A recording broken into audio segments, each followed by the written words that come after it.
just in the first quarter. So if you make a plan, you stick with it, and you set realistic goals, you can hit these numbers even if they look like they're a bit large.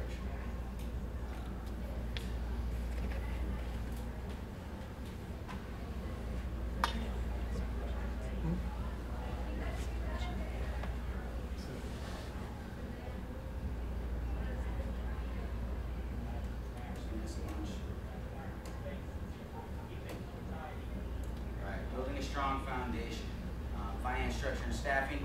That won't be a big piece for a lot of you. You won't have a lot of staff if you're running a local race, but I suggest finding someone who can act as your sort of finance director / call time manager for your campaign. If you can find someone young, college student, or someone with a lot of free time who's willing to just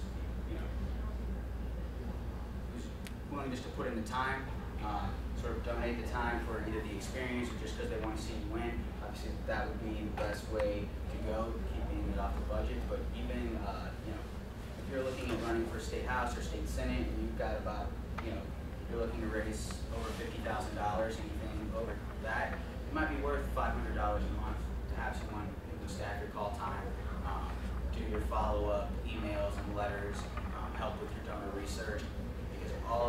Every minute you spend doing that is time you can't spend directly raising money or being out talking to voters. So that small cost is generally worth it, unless you're talking about a pretty small overall budget. Fundraising, viability, message, and pitch. This really is key. Whether you're having a fundraising event, you are soliciting contributions from labor or PAC or the trial attorneys or whoever the big money donors are in your area. They're going to want to know one thing. I should say two things. One, are you with them on their issues? Most of these folks that we're talking about here, that's going to be a no-brainer for most of the people in this room, I think. And so the next thing is going to be, can you win? How are you going to do that? And you're going to say, of course, yes, I can win. You're going to want to know how. So you need to know, you need to have your, a viable message and pitch. The number one thing that you're going to need to know, even if you're just talking to small donors, is going to be, why are you running? That's the first thing, right? You have to know why you're running. You have to understand your why. What are you doing this for? What made you get into this race? Why? Why are you passionate about serving people of your community or the people of the state of Missouri? You have to be able to vocalize that to people. That's going to inspire them to get out and give you money, whether that's online when you send out emails or on the phone or at events, whatever that is. You need to be able to vocalize that to them. I think I'm running way out of time. Strong systems. All the stuff we just talked about in the call time, or in the finance plan. Call time, events, house parties, direct mail, internet, and online fundraising packs, database set up and management, NGP, Acquid, and PayPal. I'm going to skip around here a little bit, and I'm going to keep it pretty short. Some of this is pretty obvious.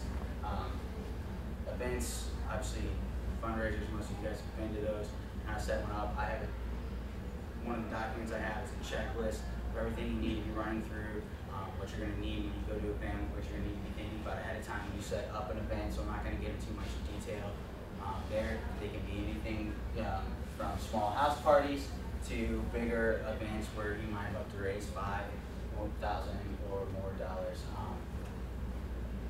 One thing I do, just real quick, when it comes to events, we'll talk about is you want to, with these events, that you can sort of host them yourself, but ideally you want to look for someone who hosts these events, and then you want that person to take ownership of them.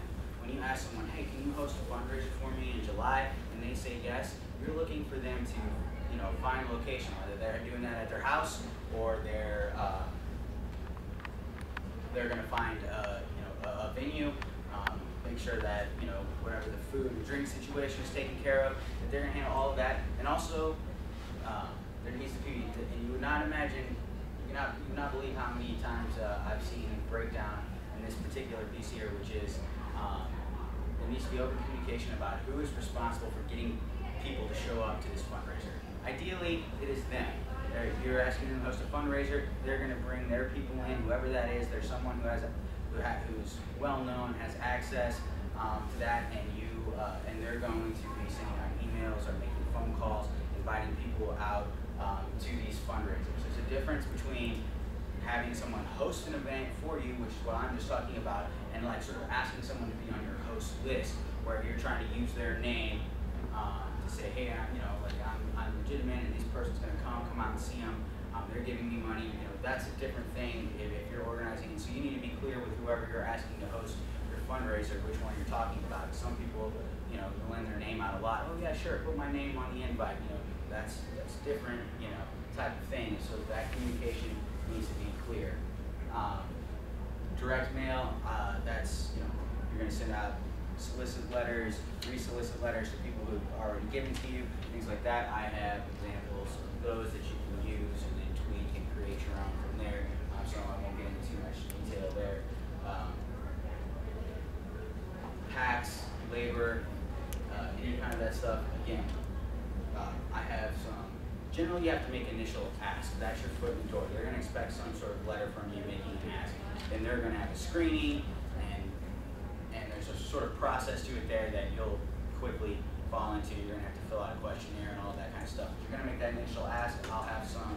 Again, I can email you an example of what those asks should look like. But the key for all of these things, I'm going to talk specifically a little more in depth about call time and internet, which is why I skipped over those. But for all of these things, the most important thing is that you make a hard ask. Somewhere in there, you have to make a hard ask. If it's a direct mail, at the end of your letter, it needs to say, will you contribute $500 to my campaign? People are not just going to give the goodness of their heart. You have to make a hard ask. So, call time. Call time is going to be where you raise the bulk of your money. Also, if you're thinking to yourself, where am I going to find all these people to give me all this money? That's also something I will have to. How much time do I have? I'm not sure. You're a bit over. I'm already over. But since you didn't get to have the thing, I wasn't going to give you a hard out. I'm talk until I'm done, unless we have to get out of this room. But there's only about 7 more minutes before the next session is supposed to come in here. If you can do a quick wrap up, that'd be swell. Yeah, I'm going to go through it fast.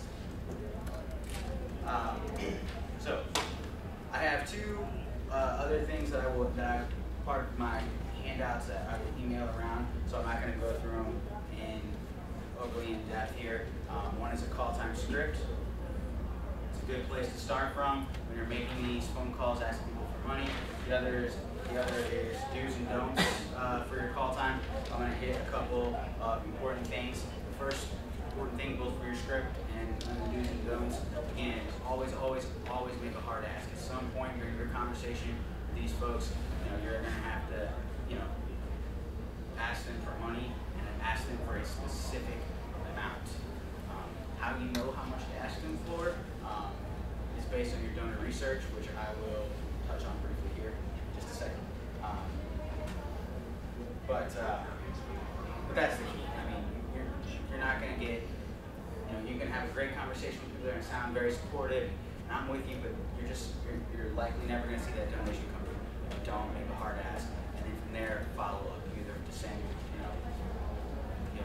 ask them, do you want me to just email you over a link where you can give online, or do you, would you like something in the mail? You can send them out a remit envelope with their pledge letter in it. Again, all that stuff will be included in the packet. I send them out for you. So those 2 things are coming around.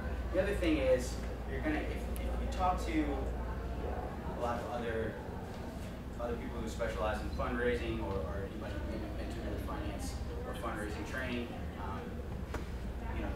the traditional idea of call time is you, call time manager, sit in a room, it's quiet, no distractions, and you just dial. Just dialing, asking people for money, next person dial.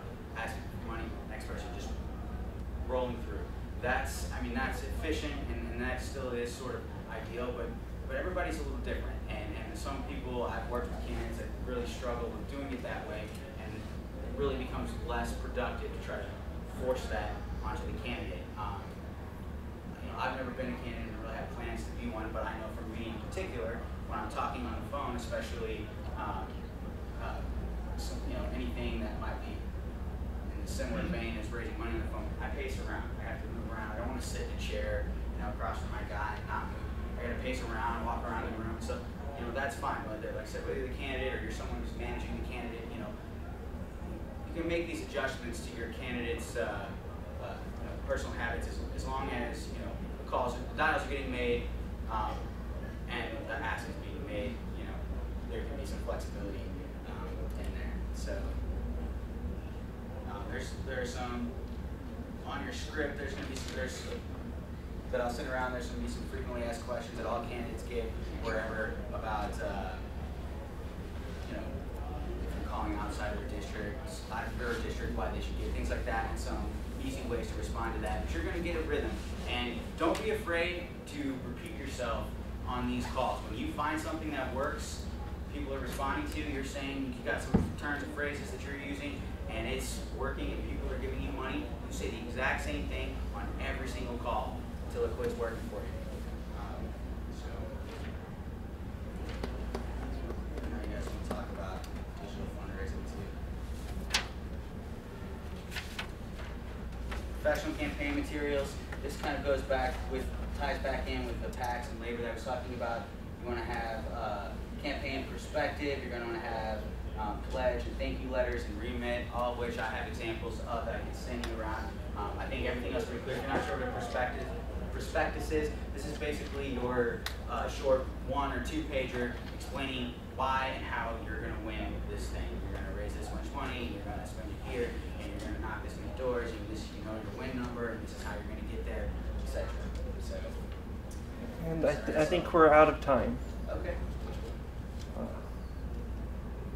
This is an important last thing. This is where you get the people that you're going to be raising money from, and in this order. It is not like the do or die, but this will be your most effective order, right? Because as you get further down the line, people are going to be wanting to, these bigger organizations here are going to be wanting to make sure that you are viable, and they're going to be asking you how much money you've already raised, right? So your first place you start are your friends and your families, right? If you can't get your mom to give you $50, you're not going to get a pack of $2,600. So you start with your friends and family. I know a lot of people struggle with that. It feels awkward to ask friends and family for money, but you're not asking. You have to remind yourself that you're not like asking them for charity, for personal use or something. That you're making a sacrifice and a commitment to be a public servant. And I would hope that all these people would be behind you, and they want to see you succeed. Usually that is the case, and it's a lot easier asking than thinking. Just make it your Rolodex, business contacts, all that kind of stuff. It ties in a little bit with friends and family, but that's the next place you got to go.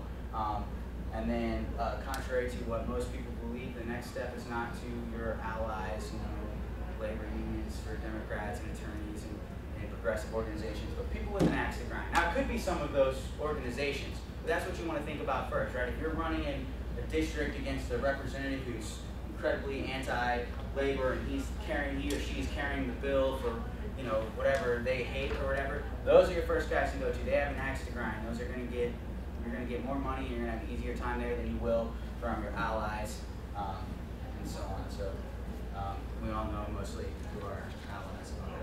I think that,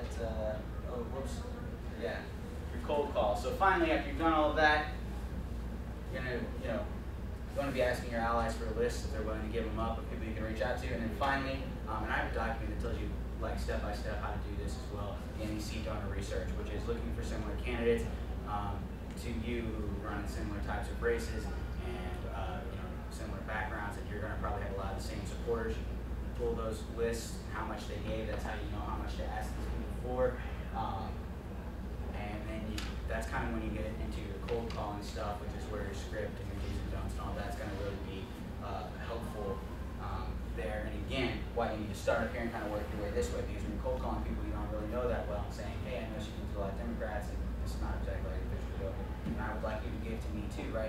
They're going to want to know, again, know that you're the real deal and you're viable, and you want to be able to say, well, I've already put away, you know, X amount of dollars, you know, just in my first few weeks of running. Okay. Some troubleshooting stuff I will send over to you when things go wrong. And we can get all this on the email list, right? Yeah. Because there's a lot of graphs.